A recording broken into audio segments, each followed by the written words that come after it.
Hi, and welcome to another episode of Piano TV. So this is the second part of a two-part series I'm doing on romantic music. So if you missed that first one, definitely check it out. I'm gonna link it over here so you can get all caught up on everything. In that video, we talked about when the Romantic era was, the things that were going on in the world at the time, what the music sounded like, and how guys like Beethoven and Schubert paved the way for a new crop of Romantic era composers. So we are going to get into the thick of the Romantic era today. What we are going to talk about is public music versus parlor music and the development of the piano, like how it evolved to be the instrument we all know and love today. We're going to talk a little bit about Liszt and Chopin and the sort of like the beginnings of the first musical rock stars. Oh, and just a really quick note, if you leave a comment and I don't answer it, it's not because I'm being a jerk. I'm actually on vacation for the next 3 weeks. So if you leave a comment, I will reply to you eventually, but I'm not going to be able to reply to you for about 3 weeks. Just a little heads up.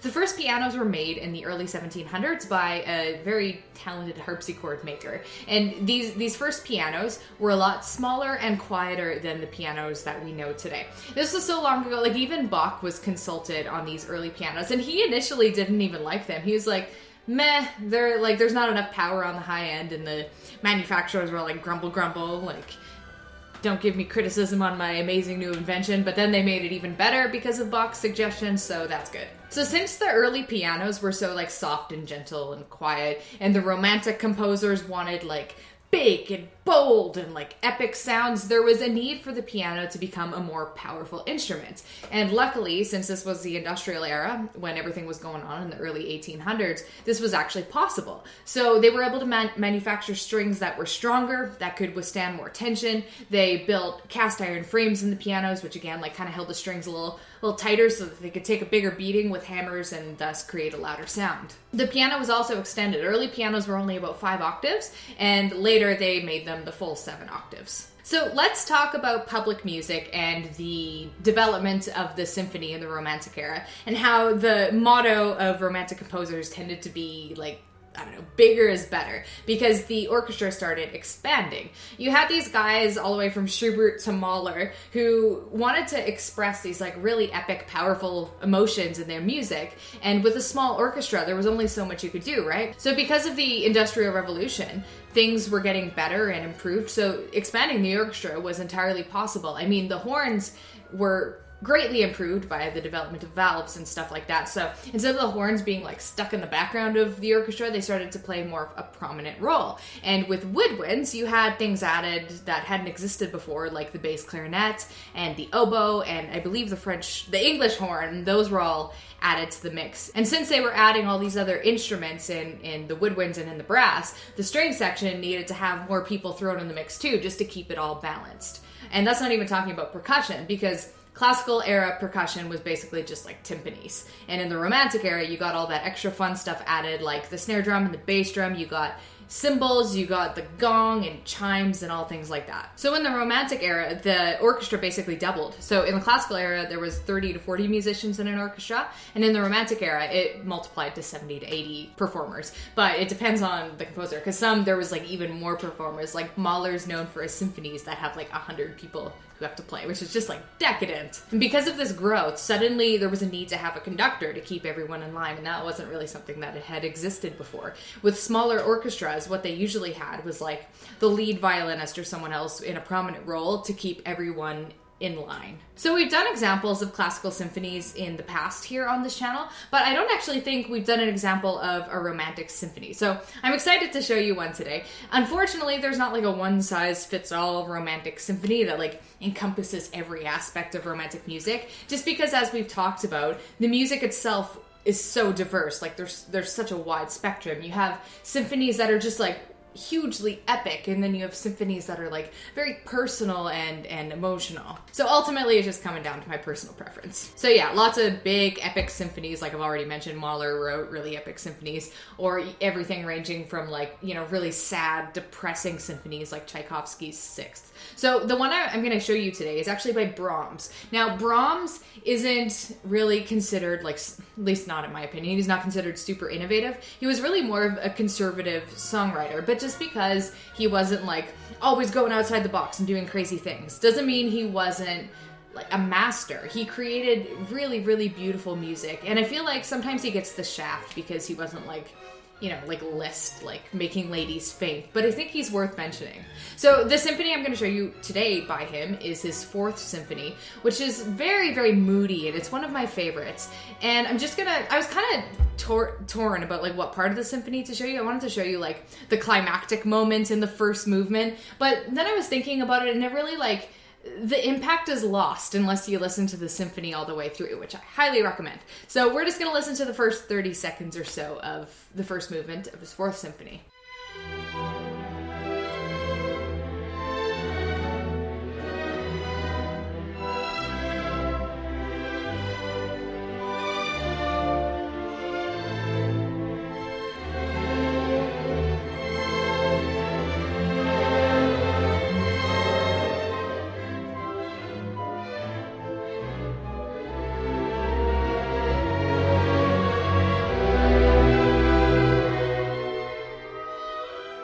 On the other end of the spectrum from symphonies, we have parlor music. Now, parlor music was basically just like if you went to your friend's house party and there were some musicians playing. It's basically one of those luxuries afforded by the Industrial Revolution, because you had a growing middle class, you had people with a little bit of extra money and they could afford to buy instruments, but they also had enough free time that they could learn how to play them. I like to think of parlor music as like the TV of the 1800s, because there obviously wasn't any electrical form of entertainment. Like you couldn't just like put on a record or something like that. So you kind of had to make your own entertainment. Then we had salon music, which is basically like the same idea as parlor music. Salon music was the type of music you play at like a big house party or a fancy event. The difference being it was specifically piano music, and the pieces would be 4 to 5 minutes tops, like usually really short pieces that demonstrated your mad skills. So for example, Chopin wrote almost exclusively for the piano, and he did a lot of parlor performances, and he hated like big public performances, so that was kind of his cup of tea. So before we continue, just like a really quick recap of if you were living in the Romantic era and you wanted to get your music fix, you would either go to a public symphony performance, go to a public opera performance, or have some friends over at your nice home and have like a little jam dance party. Since we spent some time at the beginning of this video talking about the development of the piano, I wanted to talk a little bit about Chopin, because he was a big player in developing the piano, but in a completely different way, like by his songwriting, not his mechanical skills or anything like that. So without getting too abstract, this is going to be kind of hard to explain, but just like bear with me. Chopin was one of the first composers who wrote exclusively for piano. He wrote like a couple other instrumental songs, but mostly he was like focused on the piano. You have to remember that the piano was a fairly new thing. Like it had existed in, you know, Bach's time, Mozart's time, but in a different form. This new piano was louder, more expressive, and it was bigger. And Chopin was one of the first composers to really exploit all that it was capable of. He was one of the first piano composers who wrote in a purely pianistic style. So when he wrote, he wasn't necessarily trying to imitate the voice or trying to imitate a flute or creating, you know, other instrument sounds in his playing.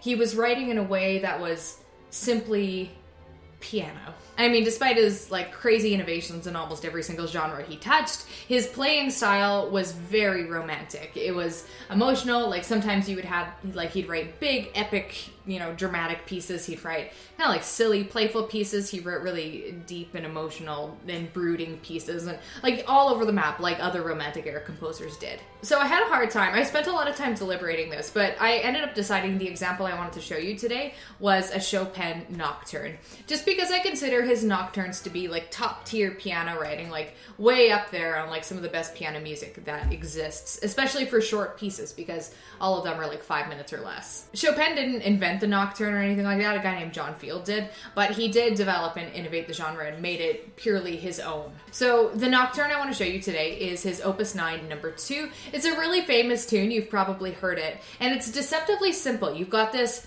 crystal clear melody that radiates over a bed of chords, and it just has like this very pure but almost like longing sound. I don't want to describe it too much. You can form your own opinions on it, but it's a lot trickier to play than it sounds. I also did a video on the music of Chopin a little while ago, and I'll link that on the screen right there. And if you want to hear more Chopin music examples, definitely check that out.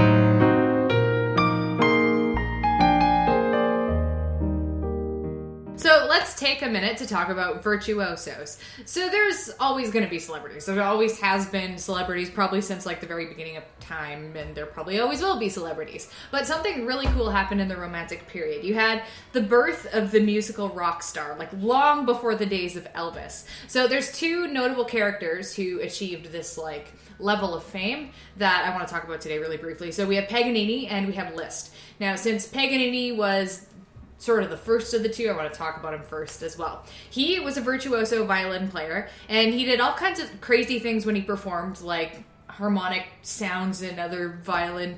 I don't know how to play violin. I don't know how to describe it, but he did innovative things with the violin, and he was also a natural-born performer. He was very charismatic, and people loved him. Liszt saw Paganini perform when he himself was having a crisis of faith. He was a penniless musician, and he was thinking about going and becoming a priest and just giving up on music altogether. But he saw Paganini do all these amazing things with the violin, and he thought to himself, like, wow, what if someone did that with the piano? And then he did that with the piano. He did a lot of rigorous training, and then, yeah, he absolutely accomplished his goal. He, as a performer, again, super charismatic, just like Paganini. And he was very passionate when he performed. He was basically like a big dreamboat, and ladies fainted because he was so wonderful. There is so much good Liszt music. I feel like I say that about every performer or composer we talk about here, but seriously, like, we could talk about his sonata in B minor or his second Hungarian dance, two of my favorite Liszt pieces of all time, not even mentioning his like etudes and Liebestroms and all those. But anyway, the one I want to show you today, I want to show you because it's a really good example of his like wild, thrilling, adrenaline fueled style of just like chaotic sounds. Sometimes like when you're listening to it, it's like, is this even music? But then it all comes together and it's really, really awesome. So the song I want to show you today is his first Mephisto waltz. It's extremely difficult. It's very virtuosic. It's one of those, like, if you master it, you can just like show off to everyone forever. And one of the reasons I want to show you this tune is because it's like exactly the opposite of a Brahms type piece. It's not clean and tidy. It's like controlled chaos, basically.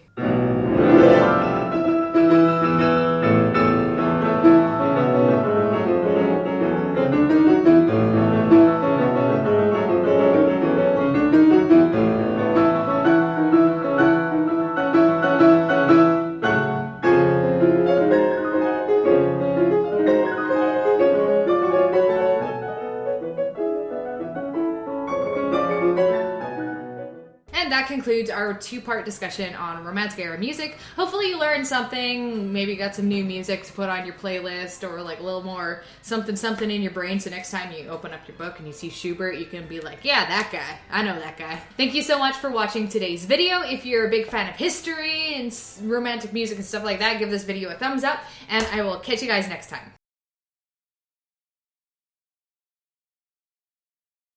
Thank you so much.